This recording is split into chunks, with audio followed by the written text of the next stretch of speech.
Epictetus is going to talk about the reason, and he's going to talk about reason as it sort of takes impressions, and impressions are things that we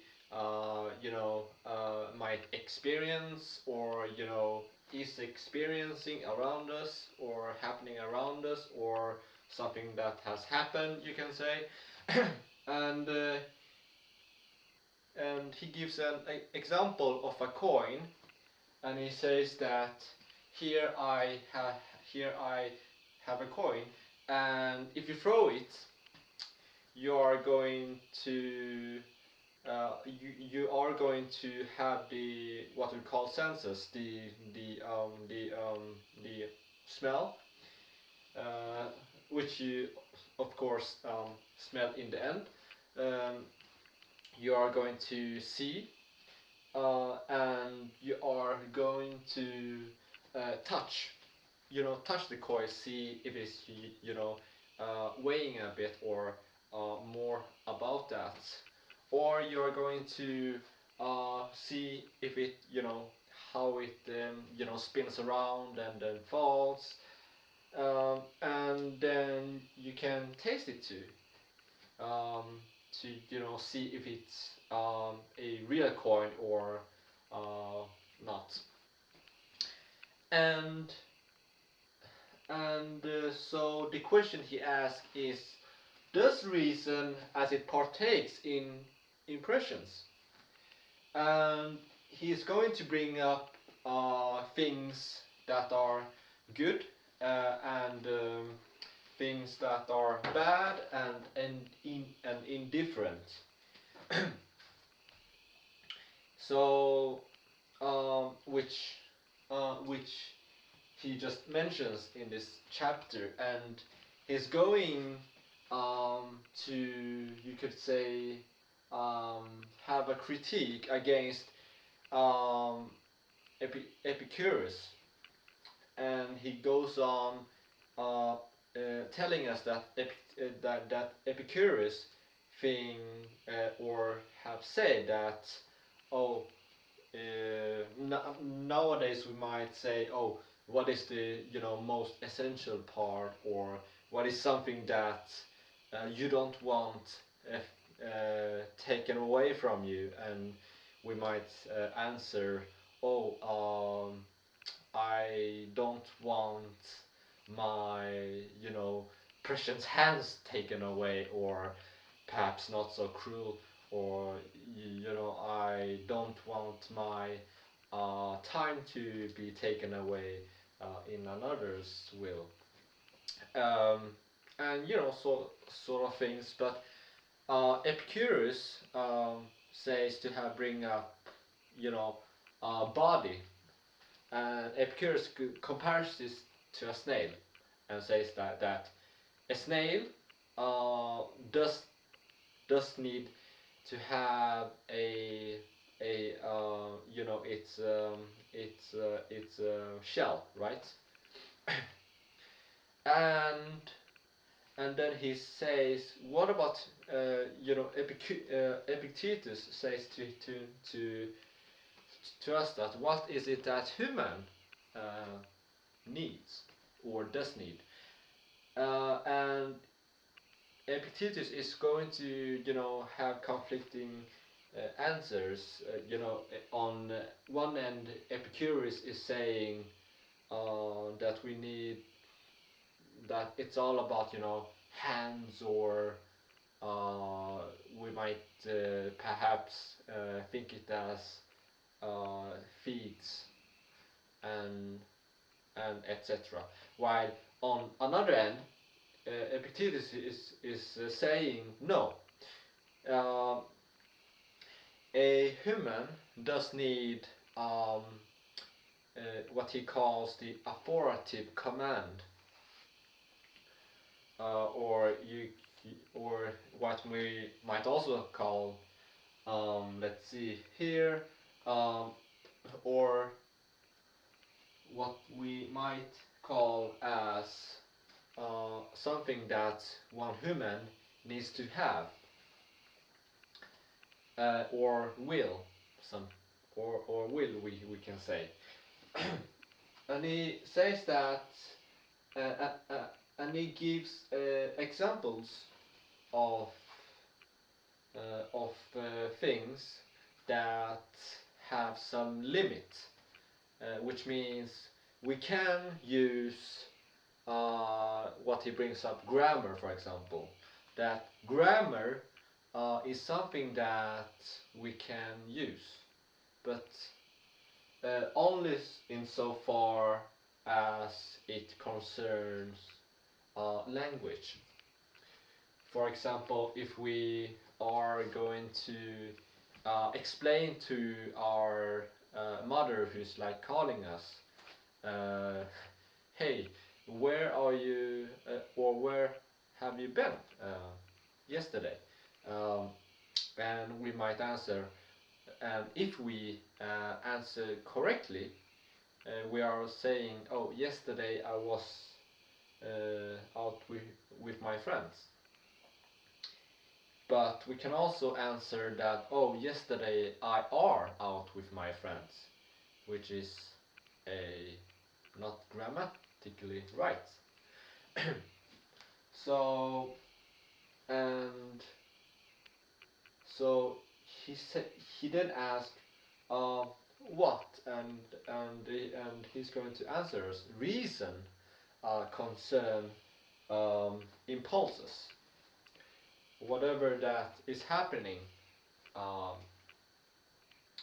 uh, to us or in our surroundings, or perhaps in the world, you can say.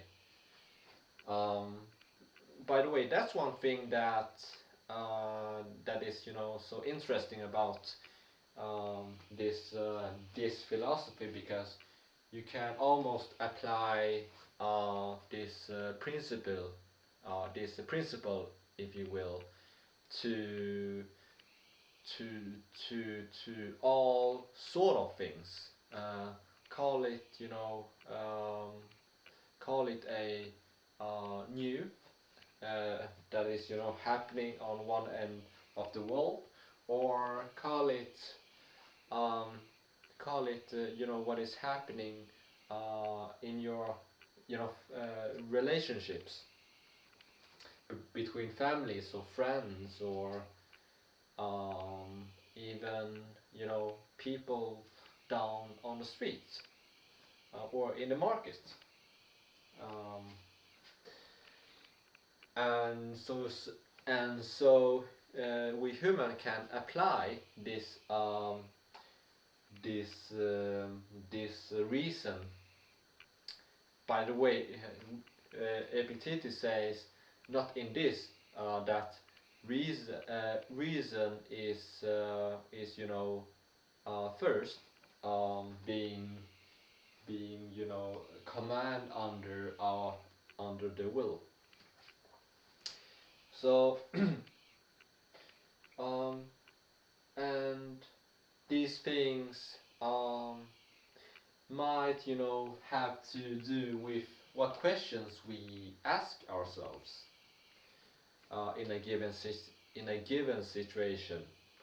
Um, let's say that I am going to, like, or someone, knocks me off on the street because I don't, let them inside the bus first. Um, or perhaps if we are on the parking lot and there is only one lot left, and the other guy is, getting angry and saying that, oh, if you, Alexander, don't,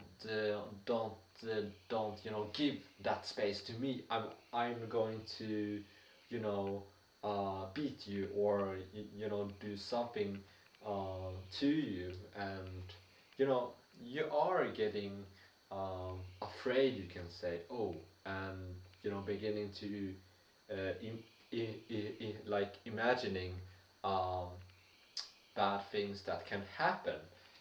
Um, and perhaps you are also going to get angry back. And so what would you do? Epictetus would say, um, you know, follow reason. What is it that you are doing? What is it that is happening? Uh, yes, you are angry. That that is what is happening. And what happens if you get angry back and say, "Oh, not you are going to beat me. I'm going to, if you touch me, I'm going to beat twice out of you."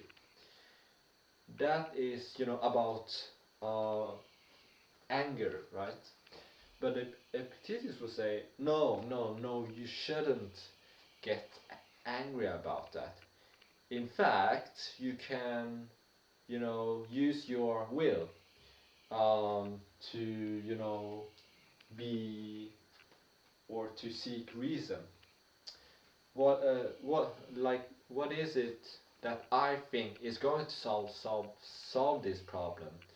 What cause is there to it? Um, so that's one thing he's going to bring up. And do we have any answer in this case? We might think of, oh, we should ask that person, hey buddy, what is going on? Why are you afraid? Why do you let this anger, overtake you? And and so um, and so affecting other. Um, I am not going to, be a slave of what is it that you're affecting me. Epictetus will say. Uh, by the way, not in this. Epictetus is having a talk with one of his students, and he's saying um, if a bad emperor wants to do you harm, um, maybe uh, uh, cut the head off you, or if he wants to do sort of things that are harmful. Nowadays we might think like a guy that has anger issues and doesn't do anything about it, and he comes to you, and something happens, minor thing, you can say, and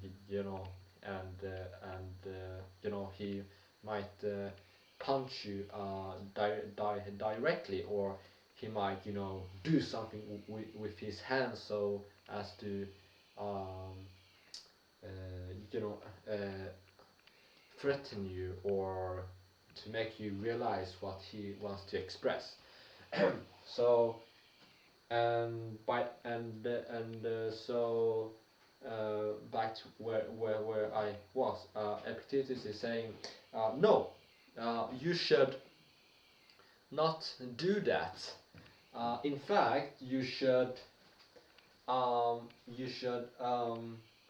seek the reason, or help that person to seek the reason why he's doing that. And if you get the cause of it, you know why he's behaving in a way that he does.